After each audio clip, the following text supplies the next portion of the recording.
что-то сломалось. Мой автобус улетел, короче, вон наверх. Он почему-то улетает наверх. Вот, я спрыгнул с него и как-то влетел в текстуры воды.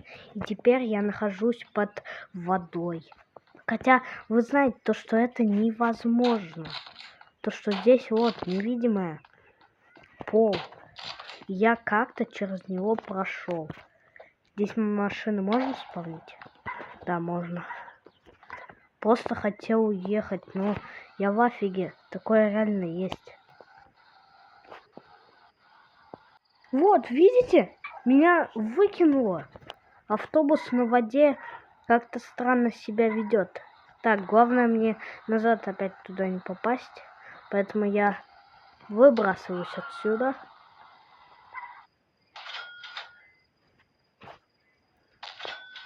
Пиу.